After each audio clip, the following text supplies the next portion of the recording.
And bringing us home today is Cauldron Energy, ASX code CXU, market capitalization of around $24.5 million. Cauldron Energy is an exploration and development company focused on identifying and exploring for minerals critical to a cleaner planet. Presenting today is Jonathan Fisher, the CEO. Jonathan, as always, thank you for your time. And now over to you. Yeah, thanks, Peter. And look, what all investors want to know for a junior uranium and junior mining company on ASX is drilling. We are drilling. There's a photo of it there. We released some really good results this week. And look, I'm not going to be telling anything that is not already disclosed, but we disclosed last week that we will have some more results soon, likely next week. So a little bit of a hint there that if you like what I'm talking about, really worthwhile having a look at the stock. We just go to the next page. Thanks, Abby. Now, I'm not allowed to put this presentation on ASX because there is you're not allowed to put two political things on there. And so they don't like my little picture there. I drew that with AI. The elephant in the room is WA's ridiculous uranium mining policy at a time when AUKUS and other nuclear technology is going ahead. We've got job losses across the WA mining sector, and we have an ability to replace those job losses and diversify revenue in uranium. So this policy is not sustainable. When the policy changes, my God, there's upside in our share price. And so, we think very wise time to come and have a look at us. Now, there's some macro factors. The uranium market is going gangbusters, massive growth in nuclear energy. Look, we may not build reactors in Australia, but the rest of the world is doing it, and they need uranium. And there is a bifurcation issue, which we can talk about, where, East is East and West is West, and the West needs more uranium. We do have an interesting political situation in Australia, both federally and in WA. We've got elections coming up in both. Who knows where that ends up. Any further success from the Libs is obviously positive for uranium. We already have a massive project. We've just made a new discovery, which I'm going to talk about now. So if we can just go to the next page. This is what drilling looks like. Our uranium is sediment hosted. So what you want to see are changes in the types of sand, as you can see there in the tray. We go over the next page, please, Abby. And what we're looking for here, and I'm going to talk about it a bit more in the next slide, but what we're talking about here, we're looking for paleo channels. On the left, you can see down in the bottom left is our existing Bennett Well project. And on the top right is Paladin's existing Meningie project. Now, Paladin is I think, the biggest pure play uranium company on the ASX. So our new discovery is just next door at what we call the Meningie South channel. So super interesting that is right next door to Paladin. It's fantastic to be right next door to the big boys. Look, kind of makes it hard for them to ignore us, and it builds the case for, frankly, when this uranium policy changes, we get taken out at a stupid premium. So again, really strong exit strategy there. On the right, what you can see is an interpreted paleo channel where we've started drilling down the guts of it. As I said, we released the first 4 drill holes earlier this week to much success. There are more drill holes that will be released soon. And what we're looking for, we're looking to extend strike. So we've got 1.5 K so far, strand the length of it, then work out how wide this paleo channel is, because you can then start talking about trying to work out how much uranium is sort of contained within the polygon. Next slide, thanks, Abby. And this is where we talk about a regional play and why I say we are in a prolific uranium jurisdiction. So basically what happens is over on the east of the tenements, which is sort of the white area there, we have outcropping granite. It's uraniferous granite. It is granite that contains uranium. Over on the left of those tenements, and they're our tenements, we have the ancient, not the current, the ancient shoreline. Basically what used to happen is it would rain and water would come off the outcropping uraniferous granite, flow down river systems into the ocean. And those river systems are now what we call paleo channels. The uranium tends to be deposited in the deltas or the river mouths the deltas of these paleochannels along the ancient coastline. So it's important for your tenements to have the ancient coastline. And we have more ancient coastline and more paleochannels than anyone else. In fact, we've got about 80 kilometres of it. So along there, the first paleochannel we drilled out is the Bennett Well paleochannel. The second we've drilled out is Meningie South. Paladin has drilled out too. They've got their Meningie asset, and actually off this map down south, they've got one called Carly Bore. But we have quite a number of additional paleochannels, all going from the same source of granite that contains uranium, all going to the ancient coastline. And we've actually put some historic holes in, just some testing holes in some of these other paleochannels, and they've come up trumps as well. We've got to fit it in. There's so much exploration to do. So this is a prolific region for uranium. This is good not just for me, but for the other uranium players in the region. And it means that once we do get rid of this silly and unsustainable uranium policy, this area will become a major supplier of uranium. And the important thing for our assets is it's something called in situ recovery, or ISR. It is, importantly, it's the most environmentally friendly way of mining uranium, also happens to be the cheapest. So best of both worlds. Next slide. Thanks, Abby. Now, not much to say here. Uranium is going gangbusters because nuclear is going gangbusters. That is driven by the fact that it's finally recognised that nuclear is basically the best baseload zero carbon emission source of energy. There's been a triple nuclear pledge last year in the Emirates. And what does that mean? It means you need to triple your uranium production. That was kind of a problem because even on 1 times the current uranium demand, actually we can't supply it from primary mining. The market has survived over the last 2 decades on what's called megatons to megawatts, down blending of nuclear weapons to civilian grade. And that was done with a large stockpile of weapons coming from the Soviet Union. Well, that's kind of finished.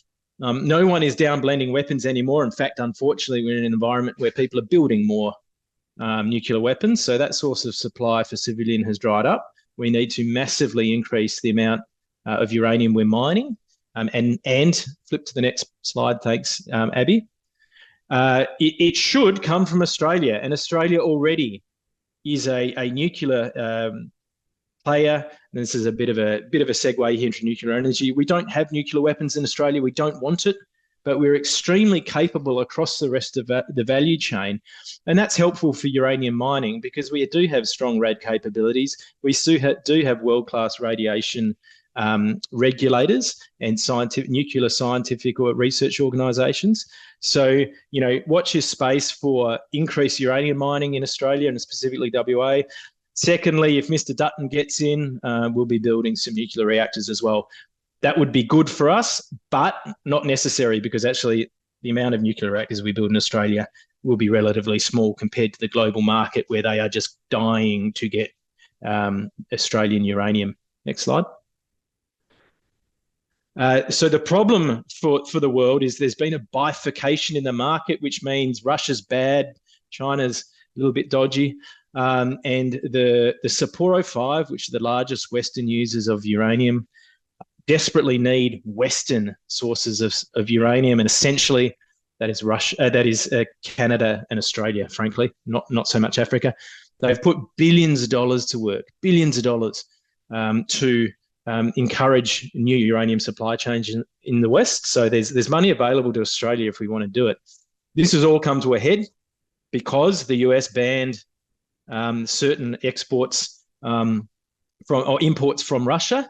And what's happened now is a couple of days ago, well, Putin said, okay, well, maybe we'll ban your uranium exports to the West at full stop. That sent a bit of a shiver down the spines of the nuclear fuel buyers from the West. It's a very interesting time. Next slide. Thanks, Abby. So Australia has the world's largest resources of uranium, but we're only the 4th largest producer. So there's a lot of upside. And what is really interesting is if Australia was able to export the uranium from Queensland, where there's a ban, and the uranium from WA, where there's a ban, we would effectively reach net zero. So we wouldn't have to worry about all these other weird things that Chris Bowen and Labor has us trying to do. Export of uranium, which is essentially is an extremely dense source of green energy, would get us there. We don't have to worry about green hydrogen and other pipe dreams. Uranium is here; it can be done today, and we can reach net zero. Next slide. And it's becoming more important for WA because the WA economy, everyone knows, is a mining economy. It has survived off iron ore, nickel and lithium, essentially, and gold. And all those other commodities are in trouble. There is mining job losses occurring throughout the sector, and the uranium sector has the ability to step in and supply and provide jobs and revenue diversification. Next slide. Thanks, Abby. The other thing that's happening is AUKUS is going ahead full steam in WA. We're having nuclear submarines there in a couple of years. In fact, there is one there at the moment being maintained. It's a US nuclear sub that's been maintained in WA, and that just proves that the WA community is absolutely fine with it. In fact, those nuclear subs are, I think, the most popular federal government policy that has happened for WA. So I think that's where I'll leave it today, guys. But if there's more questions, please let me know. Jonathan, thank you. I love the elephant-made AI in the first slide. That was brilliant. But recently you announced some excellent results from the first 4 drill holes at Meningie South. Can you just explain the significance of this? Oh, look. So we've already got £30 million in our first project. We're looking to make this you don't need to build one processing facility. So this would be a satellite project, but, double mine life kind of thing, or increase scale. Fantastic. And right next to Paladin's world-class Meningie asset. So look, there's an M&A and opportunity to stitch all these projects together. Just reinforces how prolific a region we have there for uranium. And what is the projected timeline for the Yanrey Uranium Project?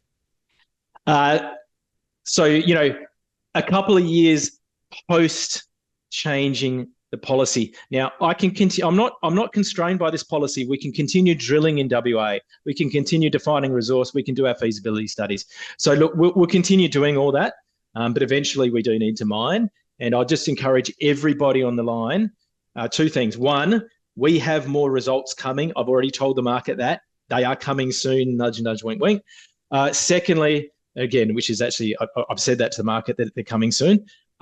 Secondly, if you're interested in uranium and you live in WA, call your local Labor member and say, you know what, we might vote Labor, but this Labor policy is stupid and needs to be changed. Because if you're a local constituent, those local members must respond to you. They must. And if enough of people do it and they realise how unpopular it is, that's another piece of assistance that we can have to change this policy.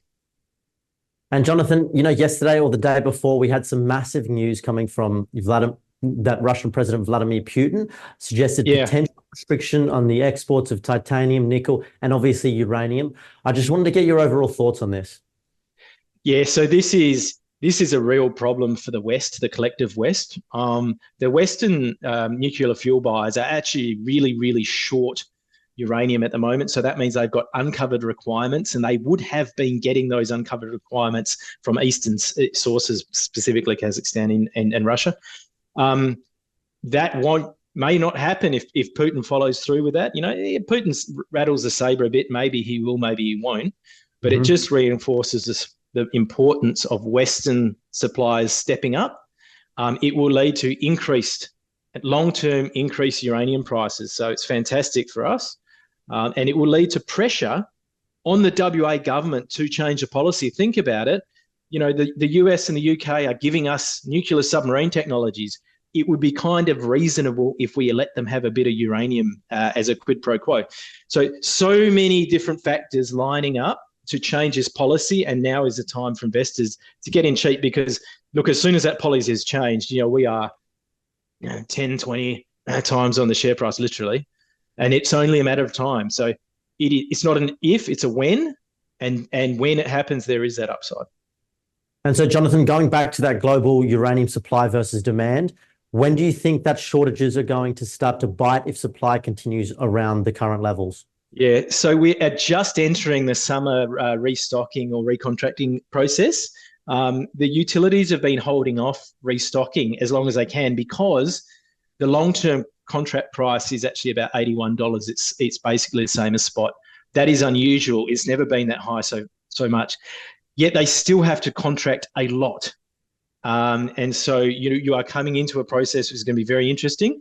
You've got to understand, though, that utilities have to buy forward their uranium because it takes about 18 months to process the raw uranium into the nuclear fuel. And over the next few years, not only do they have massive shortfalls in their order books, they've got growing demand. So, man, it's a really interesting watch this stage. Numerous brokers are calling triple figure uranium again by the end of the year. We briefly touched it earlier in the year. But, when uranium spot runs, well, explorers tend to run very hard as well. So I think there's an exciting macro thematic there for the exploration community. Jonathan, thank you so much for your presentation. Have a great weekend. Thank you.